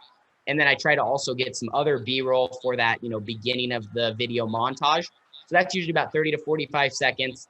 And then always try to do one shot either by the car, but I like to go up by the track, especially as we're going to new places, to kind of start the video. So it's all right, like we're here at the Knoxville Raceway. This is the track right here. This is where we're going to be running tonight. All the details, maybe the size of the track, how fast we're going to be going, all that. And a lot of that stuff I say is a little bit more on the fly. So I end up usually taking a couple different takes, pick the one I like the most in my editing software. And then all the other shots throughout the night are kind of just like, you know, depending on how the night's going or whatnot. Another key part is I always have, especially as of lately, I try to have 2 GoPros on my car every single time I hit the track. As long as it's not too muddy. If the racetrack's super hooked up, they're just going to get covered anyway, so I'll leave them off. But for qualifying, I try to do cool angles, which I usually set up before I go to the track or right when I get there, so they're not like in the way. That's not something I'm doing right before I roll out for qualifying, because you know, once the race night starts, you know, it's more on people helping me and stuff like that besides when I just pick up the camera. But usually I have GoPros on my car, and I have my certain spots I run for racing, and then like I said, for qualifying, I'll try to do cool angles revolving around like cockpit cams, maybe facing my pedals, or cool stuff where you can see the suspension moving. And then just throughout the night, just kind of narrate it as it goes. And as I have a second when I climb out of the car, or if we have a break and we're able to go up and look at the track. And that's kind of how I just piece it together. And then also my older sister is the main one that's always filming from the grandstand. So that means I'll have 3 angles for the feature, hopefully 2 on the car, 1 from the grandstands, and kind of cut between those as we go. And now that I have that little extra help, you know, I'm always have some sort of footage, because back when I first started, I'd only have 1 GoPro and no one filming. So if, you know, the GoPro shut off or got covered, then all of a sudden, I don't got nothing. So definitely try to step up the production, and there's a lot that goes into it, especially on the editing side. I know you mentioned how important a thumbnail is. Like a thumbnail is realistically more important than the whole video. It's crazy. So you kind of keep that in mind. You know, so whether that's like, all right, if a photographer gets a photo of me, I need that photo, or I need to try to think of something before the races, or at the end of the night, if something goes wrong or something goes good, I need to get a photo in front of the car with my blown tire, or thumbs up or something. So, so all those little things that, you know, you just kind of always thinking about, but at the same time during the race night, you know, you're a racer. So luckily I have some people that help me throughout the night. But at the same time, a lot of it, you know, is myself. And it's just, I guess, over the years, now that I'm coming up on doing this for 5 years, it's just second nature. It's instinct. All right, I need to go do this real quick. Go watch the race, get back in, all that stuff, as well as, you know, being involved with what's going on the car. But I also do have help with like my younger sister and a couple of crew guys that take care of the carts, where that's not as much my worry. It seems like we're joking about thumbnails. It seems like the thumbnails people always like to click on either a girl in a bikini or the police arresting someone. Those are the two big ones. Those are, it's crazy what YouTube is. And like, I've really spent a lot of time like trying to study that. You know, there's other people in the game that are super successful with racing vlogs and stuff, and I just like try to see what they're doing, and then kind of what I'm doing. And you know, and then also I can look back at some of my videos from 3 or 4 years ago. I'm like, of course these got no views. These thumbnails are horrible. And so it's still something I'm really evolving, and that's one of the main parts of, I guess, my work. I really, you know, I'm starting to put a lot more effort into, because like I said, I mean, that's more important than the whole video, you know, that and the title. So it's crazy kind of how YouTube works, and that's another part of just knowing the ins and outs of, I guess, the game. You know, you talked a little bit ago about making it in racing and whatever that means. I mean, that's a big subject there. Where would you like to see yourself? I mean, you went out, you did that tour, you ran against the All-Stars, you went to Knoxville, you have raced against some of the best now. You know, it's a good measuring stick for you. You learn a lot. You know, you get kicked around a little bit, but you learn a lot. And then you get, you know, all of a sudden you're racing against guys that you see a little bit, and you're like, hey man, I can run with that guy. Yeah. Like this guy isn't so. Like in the near future, kind of where do you see yourself, and then where would you like to see yourself in 5 years? Yeah, so I mean, I think like my goal has always been, I would love to own my own operation and kind of be more in control. I know it seems like everyone nowadays wants to get a ride or that big opportunity or be in this big car, which, don't get me wrong, I mean, that is, if you get that chance, that's phenomenal. You need to take advantage of it. If I have that chance, I need to take advantage of it. But definitely when you're racing with other people, that can either be really good or sometimes it can be worse. You know, you see a lot of guys transition from car to car, and, you know, sometimes you're only as good as your equipment or who you have helping you, or, you know, sometimes there's really good drivers that are in bad cars and then they look bad. But there's a lot to that. So, I mean, if I get an opportunity, I would love to drive someone else's equipment. But my goal with my YouTube, which I feel is a little bit of an advantage, and I'm just trying to build some great partners and people that, you know, can, you know, throughout the next couple of years, kind of getting it to where I'm owning and running my own race team. Like I said earlier, fortunately, I have parents that support what I do, and I'm very, very blessed. And we have a great family business and dynamic and everything to where we're able to do it. So we definitely do it a little bit differently, since a lot of us are traveling together and going to the races, and we're kind of like all our own crew. But definitely in the near future, I would love to maybe, you know, run with a big series like the Outlaws, which that's way down the line if that were to happen, or the All-Stars. That's a very good series. But definitely within the next couple of years, I'd mainly like to get out to the Midwest and find a good central location, whether that's Indiana, Ohio, Missouri, maybe close to the Knoxville, Iowa area, somewhere where I can kind of go in many different directions and run 410 and 360s on a weekly basis. And also, you know, if that means Carly's going out there too, or we're all going out there, you know, something. But that would definitely be what I'd like to have happen soon. But that'd be tough, you know, obviously moving all the way across the country. But biggest thing, building up partners, people that, you know, really want to be involved with our team. And that's definitely something that's also tough to do. There's a skill there with, you know, talking with people and getting sponsorship and getting partners. But as far as maybe where I'd like to be, you know, 10 years down the line, definitely owning my own team. And I think it would be cool to kind of be like a Casey Kane Racing. You know, in a perfect world, you know, maybe owning your, you know, stuff where you can race, but it'd be also cool to maybe own another team or two that are, you know, chasing the World of Outlaws or chasing the All-Stars and stuff like that.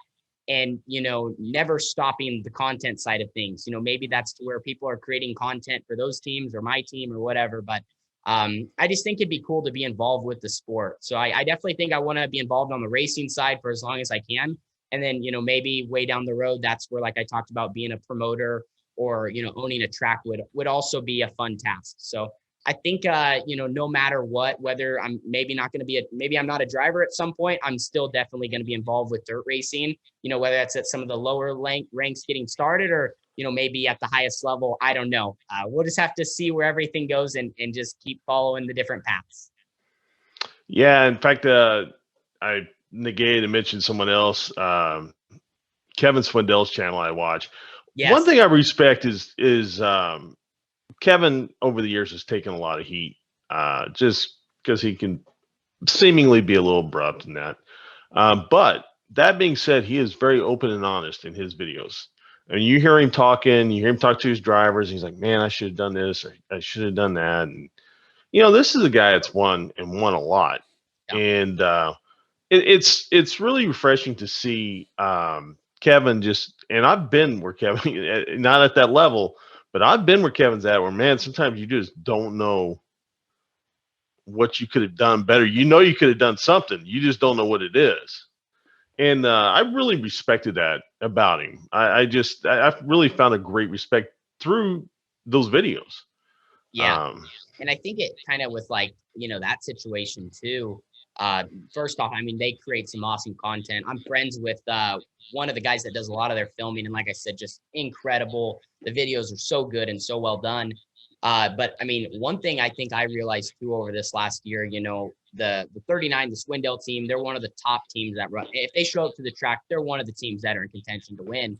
And, even on their tough nights, you kind of realize, and what I found out there, running with the All-Stars, and we're going to run with the Outlaws this weekend as they kind of head for the West Coast, is some of the guys that watching that series on TV before I ever ran with them, I won't even lie. You find yourself maybe a guy rolls out for qualifying. You're like, man, okay, this guy, he's not that fast. He's going to be a back marker, or this next guy rolls out and you're like, all right, he's going to be decent, but you kind of know who the guys are to beat. But once you get out there and you start racing with them, you realize hey, even some of these guys that are in the back, they're super talented, except they just got to race against the best of the best every single week. You really got that. I got that perspective of man, really everyone that's shown up to these races, they're super good. And, maybe if some of these guys that are running in the back, if they started going and running with, maybe a more regional series or something, they'd probably be kicking everyone's butt. And so you you realize even on some of these big teams, tough nights, there's just so many good cars and so many good drivers, and everyone nowadays has elite equipment, for the most part, or, at least the guys that are running up front. And so, it's tough. Even a team that's as good as the 39 team or plenty of the other All-Stars or Outlaw guys, it's just, so many guys are so good. It's just, one mistake or something puts you behind the 8 ball, and all of a sudden you're stuck in the back. So I totally found myself in that spot many a times, and it's just, it's tough to get to the level of what those top teams are at. Yeah. And you get to this point too, where you'll question yourself. And once you start questioning yourself, I mean, you can't always stay where you're at, but you got to be careful questioning yourself, because then you'll make your indecision will cause bad decisions. Yeah, absolutely. What kind of maintenance program do you guys run? I mean, do how often do you cycle out the bars? How much do you guys run your U joints and that sort of thing? Of course, it changes from car to car to car, but do you have a really good cycle now on that stuff? And since you have so many different cars, are you taking the 410 stuff and dropping it down to the 360 or the sportsman car? So this year's been a little different. Originally we wanted to, since this year we built one new car, and then we had a couple other that we had just built throughout the years, and nice equipment, but at the same time, some of it is definitely pieced together, front axle from this car and a rear end that's this many races old. And we're just kind of, putting stuff together to see what we can build. Because the main goal for this year was, okay, when we go 410 racing, we want to take this car. And when we go 360 racing, we want to take this car, just so we didn't have to swap engines back and forth. But then that kind of all went down the drain, because in June, we started having problems with the car we ran our 360 in. And it was just it was not good. So we're still actually kind of figuring out little pieces of that puzzle. So ever since the car ended up getting in a wreck at one of the big shows up in Washington we ran. So that car's been sidelined since. So we've pretty much just been switching engines back and forth with my primary car. So we just, if we're going 360 racing, we put the 360 in. We go 410 racing, we put the 410 in, which we've swapped engines so many times that it really doesn't take that much time. We can pull one out in 10 or 15 minutes and drop one in 10 or 15 minutes. So that, and then also as far as maintenance program, everyone definitely does it a little bit differently. But we try to, like if we're racing a speed week 6 nights in a row, we definitely try to wash a couple times throughout the week, just depending on how long the drives are and, where the tracks are located and logistics of it. And then you mentioned like torsion bars and shocks and all that. We do torsion bars about every 2 races. And then as far as actually greasing on many different parts of the car, it's usually like if we run a Friday, Saturday show, we'll definitely do our stuff after the first night, but, kind of check everything out. But then definitely every 2 races, just keep going through everything. And then as far as like engines, like 410s, you can run 16 to 20 shows, and 360s, you could maybe run over 20 shows, depending on, your engine builder and how risky or, how your engine, I guess you could say, is built.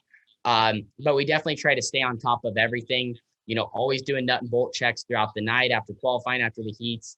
And then also, we're always changing stuff on setup, whether that's shocks and bars throughout the night as well. So, we definitely have to be super hands-on with the cars. And, like whatever the guys at the top of, dirt racing are doing, like whatever the Outlaws, their maintenance program looks like, or the All-Stars and guys, you definitely want to strive to be like them, because I mean, if they're taking that good a care of their equipment, you better be doing the same thing if you even want to have a chance to beat them. I went to a Casey Kane sale one time when he had all of his teams here in Indy. I don't know, maybe he still does, but they had a box of 25 U-joints, aluminum U-joints, MPD U-joints. Some of them look like they had never been run. Yeah. I mean, and that's how often they were changing them out. I ended up reselling, I told everybody, hey, people say they say these are used.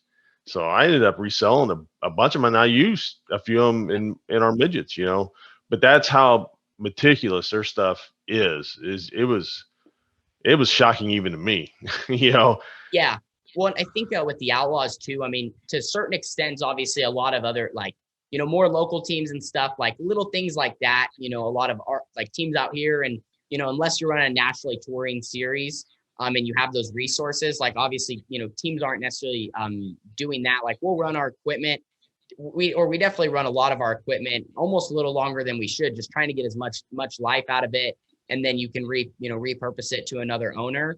Like I said, one of the nice things is like, if we have a car that we run, 50 or 100 shows on it, which we aren't really there yet, or some of our equipment's getting more up there, but a lot of like the limited sprint car teams in our area, they're more than willing to buy equipment from a 360 or 410 team that's used, because I mean, for like the limiteds, they're not as hard on stuff. So it's totally fine. Someone trying to get started, you have a brand new roller, you run it a season or 2, you can sell it to those guys, and they're more than happy to take it. It's still good stuff. It's just as far as trying to compete on a super high level, obviously stuff gets super worn out. But yeah, the Outlaw guys, I mean, they definitely are.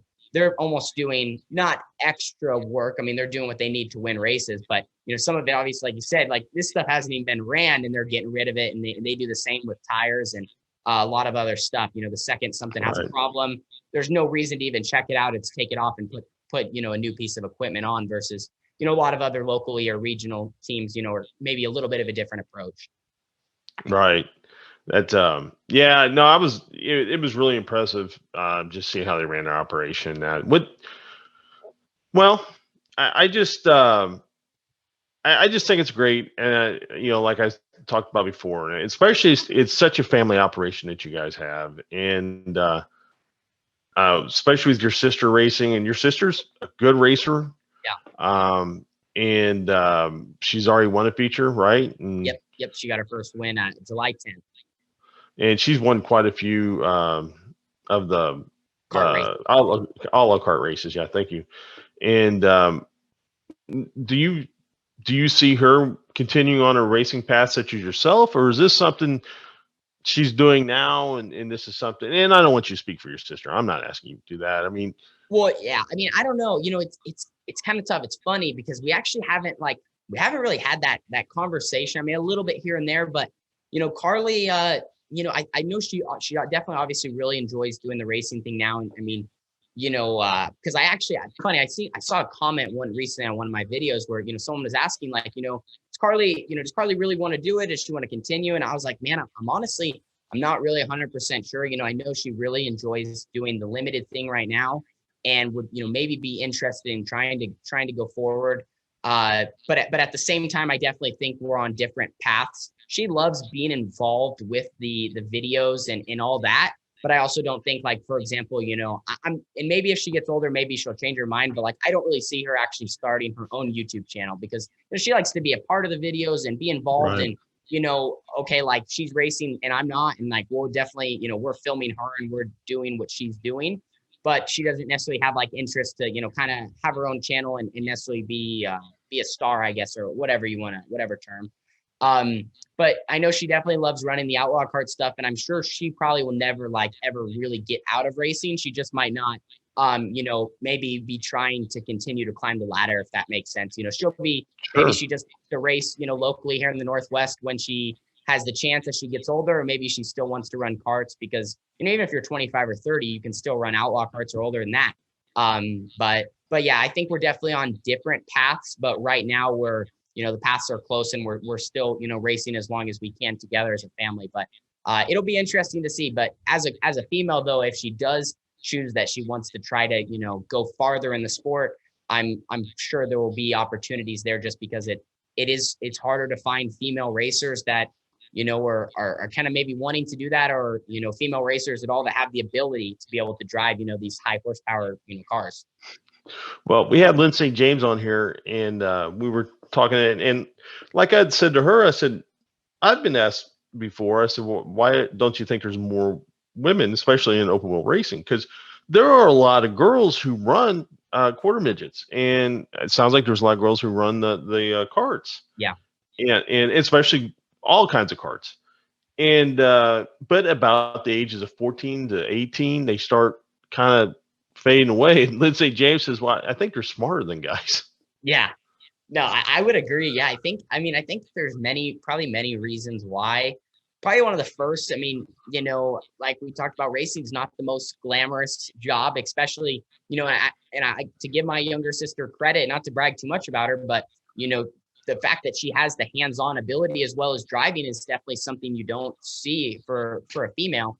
And a lot of the teams, like in the Midwest, it was funny. We didn't even know a lot of these people, but they were complimenting her and noticing that. And she even got some free merchandise for a couple of them because she helped them when they came in the hot pit when they needed help, So interesting things like that. But I think I'm sure, in the coming years, there will definitely be a female that is just extremely talented and does have maybe what it takes to, compete at a high level. I mean, we've seen some that have already been able to sprint cars. Also, like a Haley Deegan, someone who's extremely good, but especially as, it seems like as the years go on, these younger kids, male and female, can race so much at a younger age, or can hop on iRacing, a simulator, at the age of 2 or 3 and start getting their taste of racing that way, as well as going to the races. I think we're only going to see these young kids that are so talented, and they're hopping into sprint cars or, on the asphalt side of things, and in IndyCar and stock cars, they're getting involved at these classes at such a young age. The field of talent is only going to get stronger. So that's, I think, definitely part of it. And where, there's definitely going to be a female coming up that it will just have so much experience because of the opportunity to be able to race at a young age in karts or micros or asphalt, and then kind of get taken up the ladder. And with opportunities, obviously sponsors and rides, I'm sure one will make it. Yeah, I think so too. And I people talk about Danica Patrick. Well, she did win an IndyCar race. Yeah. She struggled somewhat. Well, she struggled greatly in NASCAR, especially after the first season. But Sarah Fisher ran Indy cars. I don't know, man. I think you're right. And I think there will be a cause and effect. Maybe Haley Deegan will be that cause and effect. I'm also kind of interested into seeing what the Larson effect's going to be. Yeah. Because I've never seen anybody dominate like the way he does. Yeah. And I've been around this sport a long time, man. And the closest person I've ever seen, and they're different. Don't get me wrong. It's different how they are, the effect that they have. But the closest I've ever seen in popularity was Jeff Gordon when Jeff came along. Yeah. And Jeff was winning those races on Thursday Night Thunder and on the Thunder Series, and that was a remarkable time. and be around this sport. And Jeff couldn't do any wrong then. But Larson, who's actually, obviously a little older than Jeff was at that time, this is the way he dominates. And the fans are going to watch this guy win. Yeah. And I've never heard him booed once for winning. Yeah. No. And it's going to be really interesting to see if there's a Larson effect, because there definitely was a Jeff Gordon effect. And to a lesser extent, there was a Tony Stewart effect. Yeah. I think, I actually think, and this is something a lot of my buddies and I will talk about, all of us racers, like, obviously Kyle Larson is we're so blessed to be able to have the chance to watch this guy race. But we were like, man, honestly, I talked about all the things that these kids have access to and being able to race. And not only like Kyle got started at the age of 7, and you can get started a little bit younger than that nowadays, but it's more the fact that, instead of maybe only being able to race 10 times a year or 15 times a year, these kids can race 40 or 50 or 60 times a year at the age of 5, 6, and 7 years old. Not that there's a lot of them out there doing that, but I'm sure, especially as time goes on and that opportunity's there, a lot of these kids, will. But we think probably, the greatest driver that we're probably going to see in our lifetime is probably still on their way up somewhere, just because Very of possible. all the experience, and chances.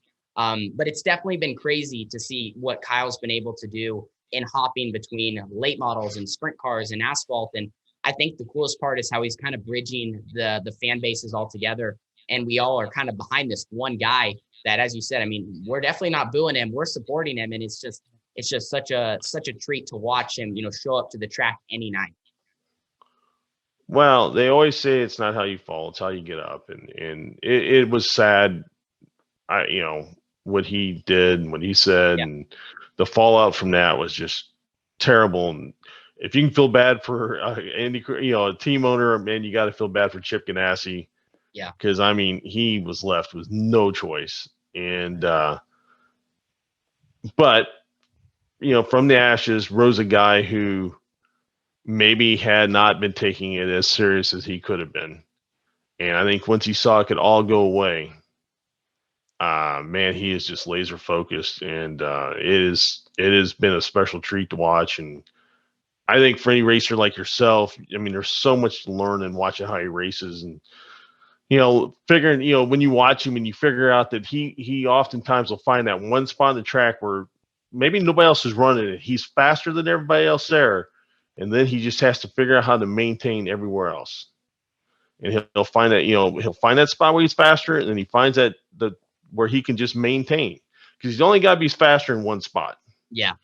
And it's very impressive to watch. So, and as we start to wind this down, you talked about your mother, the video of her having to getting into the cart and kind of getting a feel for what you guys go through. Did that change her view on the sport at all? Absolutely. Yeah. I think she was like maybe the best word would be like blown away. Just like, man, this is, it's obviously way harder than it looks. And I've had that same actually realization, kind of transitioning up the ranks from karts to sprint cars and into 410s. It's like, not that I ever thought it was going to be easy, but like, man, it's gotta be easier than what I'm feeling now. Like, man, this is so hard. But yeah, I think like it was an eye opener for her.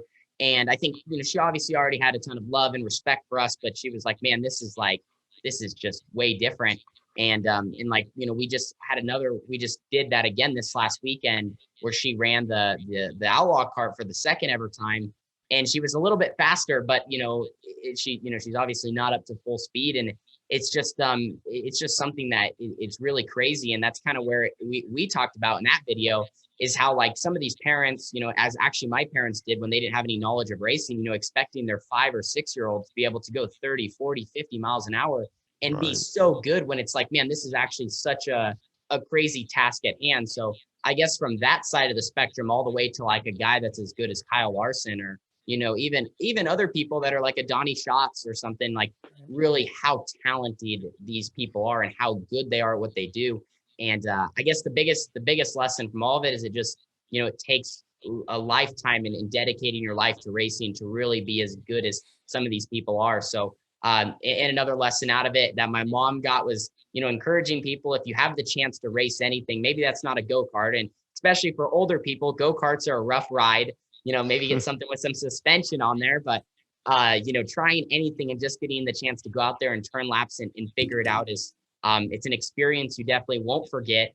And so it's definitely been a blessing for her. And now I just got to convince my dad and my older sister to get in the seat. Yeah, that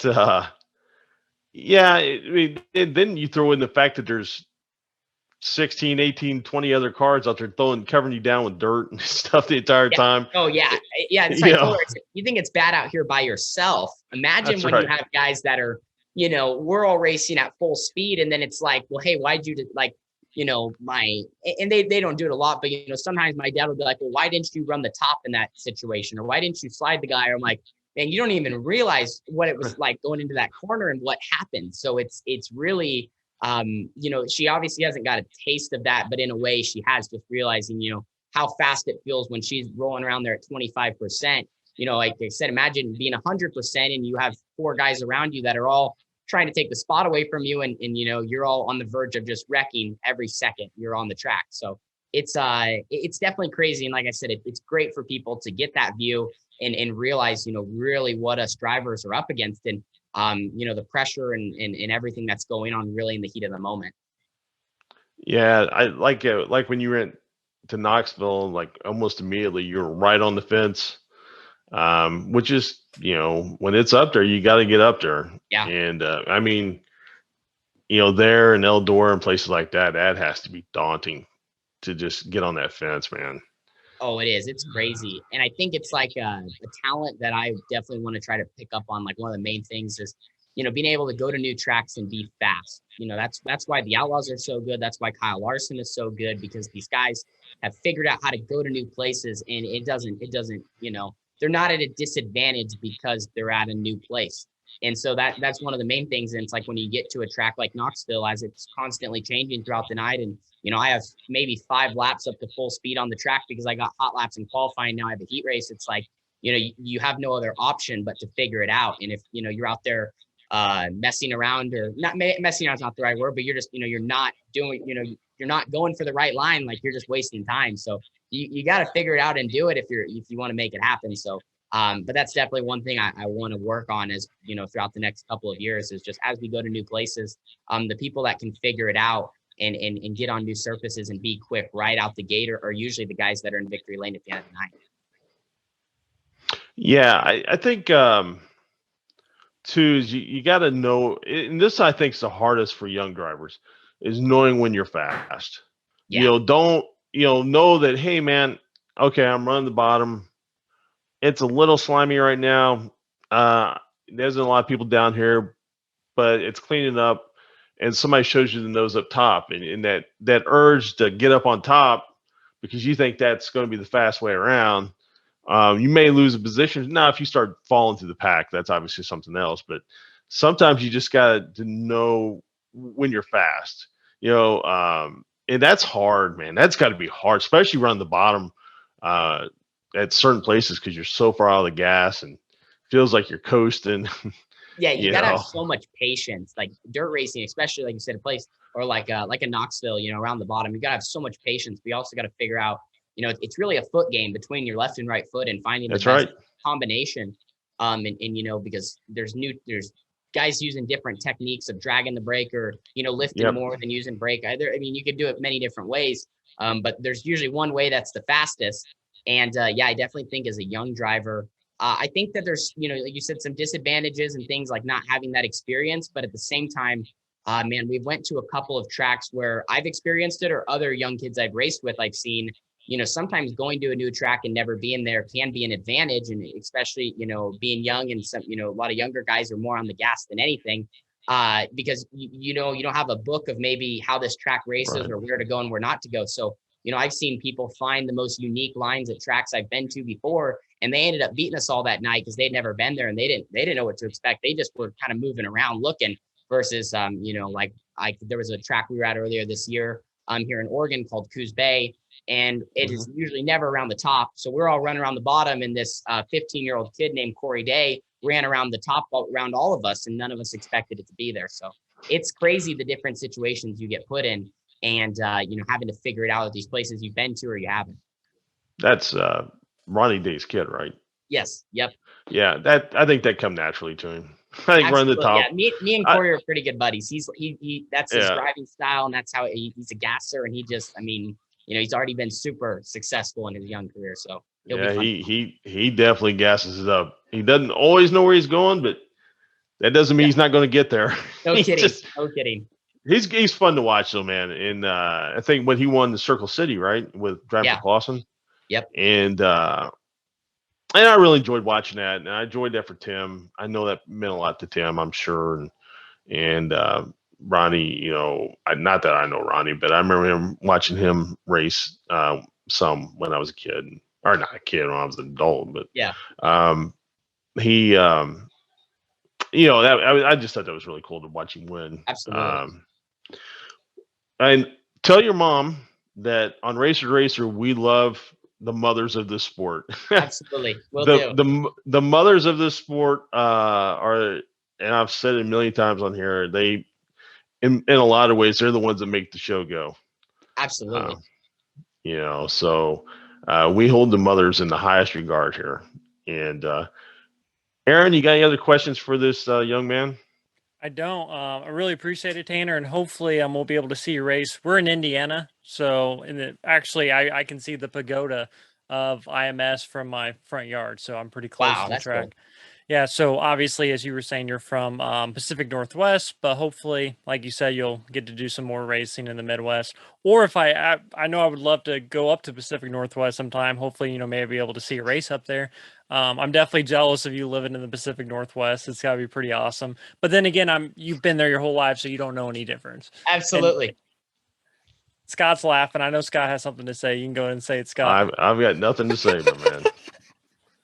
That no, it's beautiful country out there. When you show those videos and out by where you guys live and that, man, that's just beautiful. Yeah, it's cool. And the only thing that sucks about out here is we just don't have the racing, man. Like, and it's kind of crazy how that all worked out. But one day I'd love to get to Indiana. I know that's more non-wing country than anything. Yeah, it really is. And it's, it's funny. Like a wing driver actually runs better in midgets than he does in non-wing sprint car. Yeah. Because you got to keep the momentum. Not to say you don't in all race cars, but non-wing sprint cars are just a total different beast, altogether. And a lot of I know a lot of midget owners that always kind of look for fast wing drivers because they figure, well, if they can keep the momentum up in the sprint car, they can keep it up in the midget. That's what I hear. You bury that right rear. I don't care if those Toyotas got 380 horse, 400 or SR11, whatever, man, you bury it in a cushion. It, especially with the right rears, they get so much offset in the right rears and that it really makes the car tight. And so you have to just keep the momentum. But, man, if you're ever back through here, I'm going to definitely come watch you race. And if you guys make that swing back through Ohio next year, I'll definitely try to get over and watch you race. Absolutely. Yeah. We're hoping to have a big schedule for 2022. And like I said, also, hoping maybe in the next couple of years to relocate. I know a lot of guys are in that Indiana area because even though there's not as much wing stuff, you can head towards Ohio and towards the Knoxville area. So Hope to see you guys out there. And man, I'm looking forward already to 2022, but we also have a lot of stuff still this year. So we're going to finish it off. All right. So what are your sponsors? Sponsor time. Plug away. Sponsors. All right. One of the first big ones that's the one on the side of the wing panels. We have Next Gen Def. They're also in kind of with Carson Oil, another one of our big partners. So you'll see those on the car. We also have Pit Stop USA. They supply me with my safety gear. You'll see me wearing kind of my colorful Pit Stop USA suits. That's great stuff. Yeah. Yeah. Oh, great stuff. We have Fast Four Media, which they do a lot of broadcasting kind of here along the West Coast for Outlaw Karts, and then also micros. So like, they were in Indiana a little bit this year, kind of through Oklahoma. They do a lot of the big micro sprint shows. So they, Kyler Shaw, who owns that company, great dude. Me and him have been buddies for the last couple of years. We have On-Site Screeners. They're here in my valley, and they've been they've been sponsoring me the last couple of years. Really, really good people over there. We have OMA KTM, our local KTM supplier, and those guys have been with me since the Outlaw Kart days because we ran their engines and now we're in the sprint car. Then we also have QRC. You'll see them on in my Outlaw cart and my sprint car. We have Earth It Environmental. Those guys are out of Northern California. They do a lot of stuff with like aquatic restoration right there on the Pacific Ocean. And yeah, that covers, I think, most of them. Hopefully I didn't forget anyone. Do you have sponsorship from Swindell's Speed Lab? Oh yeah, okay, yeah. Shoot, we talked about that earlier. Swindell Speed Lab also, and then I guess now I mention it, that's the one little part of my car. We also have Ferguson Waterworks and Durango RV. So those, yeah, all those guys do a lot of cool stuff for me. Oh, that's awesome, man. Yeah. And I can't thank you enough for coming on. You really are, like I said, I've been around the sport a long time, and I really enjoy your attitude. And I really like it for the family atmosphere of it, because we went racing as a family for a very long time. So it just reminds me of that. And well, what do you do for school? What do you got plans for school coming up? I'm graduated, so I'm completely done. Carly just switched over to a charter school, so today was actually her first day. I graduated a little bit early. This would have been my first year in college, because I am 18, but I'm on like the younger side of my class. But I mean, the whole high school thing, it was fun. I grew up, I went to the same school my whole life. And then when I was a sophomore, I decided to switch over to charter school, not necessarily because of racing. We did miss a lot of school. But at the same time, in those younger years, we weren't doing as much sprint car stuff. So, I mean, just some big outlaw kart shows we would miss, but the whole school thing for me, it just wasn't there, I guess. I don't know. So I switched over to a different way of doing it. And then I ended up taking some classes at my local community college. So I was able to gain credits faster. And originally I was going to try to pursue an associate's degree kind of by the time I graduated high school by doing those college classes. But that also changed a little bit just because of the pandemic, and a lot of the classes that I was doing, they were meant to be in person. We couldn't be in person and stuff. So it kind of turned into a big mess. So I ended up just, not pursuing any further higher education. I graduated high school. They mailed me my diploma, and then we went with that, only because I missed the ceremony because we were at Ohio Speed Week. So, Right. But Carly's a sophomore. So today was her first day. She's got 3 years left. And then all of the home siblings here, we're going to be done, unless Carly decides to, go on to college. Well, that's great. As someone who didn't go to college, I would tell you, always keep in the back of your mind. Absolutely.